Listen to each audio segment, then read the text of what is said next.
मैं सभापति महोदय कहना चाहूंगा, मैं टेक्नोलॉजी का विद्यार्थी हूं, तो मैंने देखा है कि पॉलिटिक्स और टेक्नोलॉजी में यह संबंध है कि आप टेक्नोलॉजी का पैराडाइम बदल दीजिए, पावर का पैराडाइम बदल जाता है। सेकेंड वर्ल्ड वॉर के बाद जैसे ही एटम बम अमेरिका के पास आया, पावर पैराडाइम ब्रिटेन से, यूरोप से शिफ्ट होकर अमेरिका चला गया। आज यदि हम फार्मास्यूटिकल और मेडिसिन के क्षेत्र में देखें तो पश्चिमी देशों ने इतनी प्रगति कर रखी है कि यदि हम उनके फॉलोअर बनना चाहेंगे उसी ब्रांच ऑफ नॉलेज में, तो जैसे अमेरिका के एफडीए ने, फेडरल ड्रग एडमिनिस्ट्रेशन ने, तो हमें दशक लग जाएंगे उनके आसपास पहुंचने में। परंतु यदि हम पैराडाइम शिफ्ट कर दें, वो पैराडाइम शिफ्ट, ये ऑल्टरनेटिव सोर्स ऑफ मेडिसिन जिसमें होम्योपैथी और आयुर्वेद आते हैं, जिनके पास वह आधार है, जिनका मूल आधार ही अलग है उन चिकित्सा पद्धतियों से, और यदि हमने इसमें अपने को सही ढंग से स्थापित कर लिया तो हमें 80 से 90% चीजों में उन चीजों की आवश्यकता नहीं पड़ेगी जो वो हमें बड़े ऊंचे मूल्यों पर देते हैं। सिर्फ एक बिंदु की तरफ यह ध्यान आकृष्ट करना चाहूंगा कि किस मामले में हमारे इस इंडियन सिस्टम और उसकी मूल प्रकृति अलग है। देखिए, जितने भी चिकित्सा पद्धतियां हैं वो सब चिकित्सा विज्ञान है। उनसे आप पूछिए कि व्यक्ति स्वस्थ है, इसका अर्थ क्या हुआ? अगर उसको कोई रोग नहीं है तो स्वस्थ है, अगर रोग हो जाएगा तो उस रोग की दवा दे देंगे। परंतु यह है बाय नेम इटसेल्फ, आयुर्वेद आयु का विज्ञान है। यहां पर ऐसी भी औषधियां उपलब्ध हैं जो आयु के संरक्षण और संवर्धन के लिए उपयुक्त हैं और प्रभावी हैं। इसीलिए आप देखें कि बाकी जो वेस्टर्न मेडिसिनल थॉट्स हैं वो क्लेम ही नहीं करते कि जनरल इम्यूनिटी को बढ़ाने के लिए उनके पास कोई बहुत कुछ है सिवाय मल्टीविटामिन और मल्टी मिनरल्स को देने के लिए। अगर उस प्रकार की चीजें आज उपलब्ध हैं, और हम देख भी रहे हैं जिस प्रकार के वायरस और इम्यूनोलॉजी रिलेटेड खतरे बढ़ रहे हैं, तो अगर हम इसे प्रभावी ढंग से रख पाएं तो समझिए यह आयु का विज्ञान, आयु के संरक्षण और संवर्धन में एक प्रभावी रोल प्ले कर सकता है।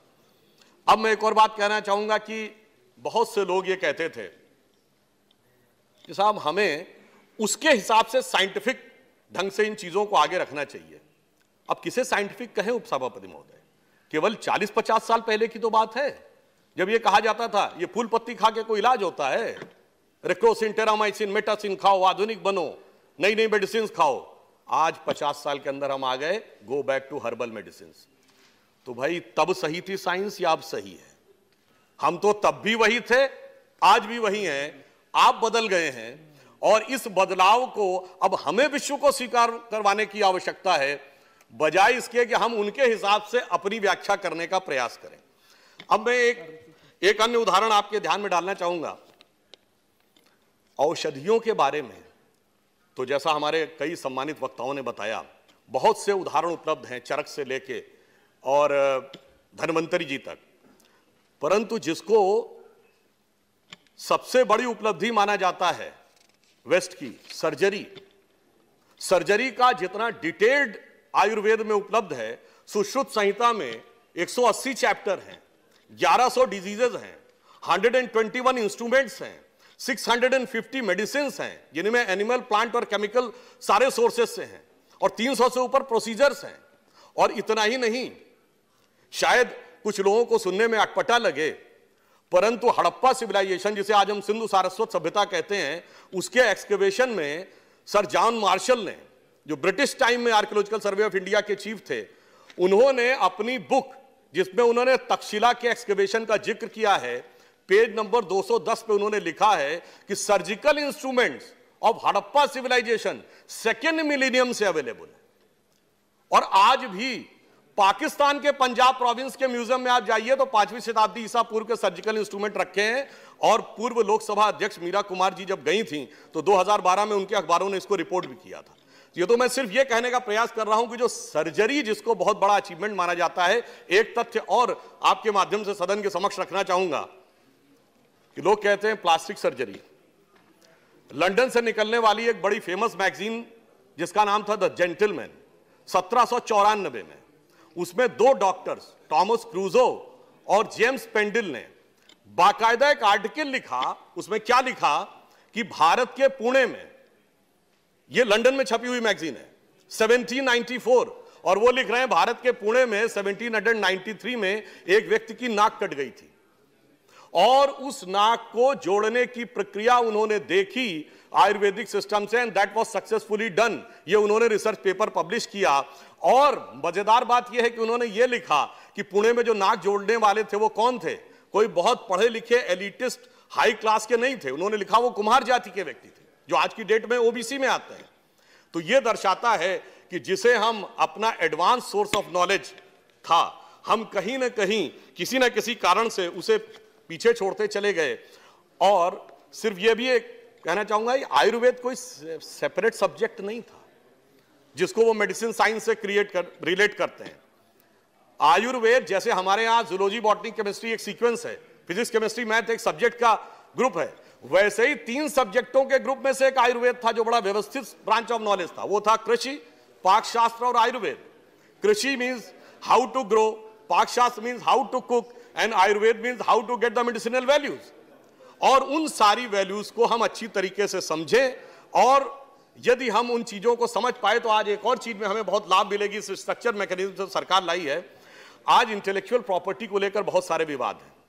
यदि आयुर्वेद के ग्रंथ हमारे प्रभावी स्थिति में थे, उन्होंने हमें नीम के पेटेंट से, हल्दी के पेटेंट से, तुलसी के पेटेंट में मदद की, मगर आज तक भारत सिर्फ प्रतिक्रियात्मक रहा कि जब दूसरे ने पेटेंट कराया तब हम जाकर खड़े हुए, नहीं जी ये तो हमारा है।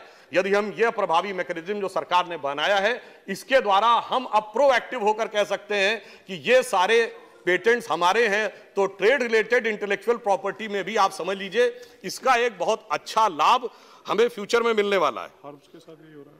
और अंत में मैं ये कहना चाहूंगा कि बहुत सी ऐसी दवाएं हैं जिसकी तरफ अगर हम ध्यान दें, तो अगर हम केवल उनका साइंटिफिक नाम पढ़ लें तो हमें बहुत कुछ आसानी से समझ में आ जाता है। जैसे हृदय के लिए अर्जुन होता है, आप अर्जुनारिष्ट और अर्जुनासव आपने सुना होगा। यदि आपने केवल उसकी बोतल देख ली हो तो उसकी बोतल पे उसका साइंटिफिक नाम क्या लिखा है? टर्मिनेलिया अर्जुना। वो हार्ट के लिए प्रूवन है, and the name is Terminalia arjuna. तो ये अपने आप में इस बात को दर्शाता है कि जो हम कह रहे थे, अब छोटी सी बात, कॉमन भाषा में तुलसी के लिए होली बेसिल शब्द प्रयोग होता है। अब होली शब्द तो अंग्रेजी ने दिया है ना, हमने तो नहीं दिया है, फिर भी कहीं ना कहीं यह स्वीकारोक्ति है कि इसके अंदर कुछ महत्वपूर्ण चीज है। उदाहरण के लिए जिन जिन वनस्पतियों को हमारे यहां स्वास्थ्य की दृष्टि से और पूजा की दृष्टि से भी महत्वपूर्ण माना गया, पीपल का वृक्ष, पीपल के वृक्ष को होली फिग कहते हैं, मगर उसका साइंटिफिक नाम क्या है? फिकियस रिलीजियोसा। रिलीजन है साहब उसमें, वो बता रहा है फिकियस रिलीजियोसा, यानी वो मान रहे हैं कि ये धार्मिक दृष्टि से पवित्र माने जाने वाला ये जो पौधा है, ये जो पेड़ है, इसके अंदर बहुत सारे मेडिसिनल गुण हैं। तो अंत में सिर्फ ये कहना चाहूंगा कि देखिए, इसमें गर्व करने की आवश्यकता है, सिर्फ इसीलिए नहीं कि यह आयु का विज्ञान है। कल विनय सहस्त्रबुद्धे जी ने हम लोगों की तरफ से जब शुरुआत करते हुए कहा था, तो उन्होंने एक बात कही थी ना, गर्व से कहो हम हैं। किसी दूसरी चीज के लिए कहा था, वो मत कहिए, क्योंकि जब कहा जाए गर्व से कहो हिंदू हैं तो वो ठीक नहीं लगता, इसलिए कहो गर्व से कहो हैं। मगर मैं कहना चाहूंगा, आयुर्वेद अथर्ववेद का हिस्सा है, and Atharvaveda is a religious text. Nowhere in the world you can find medical science as a part of the religious text.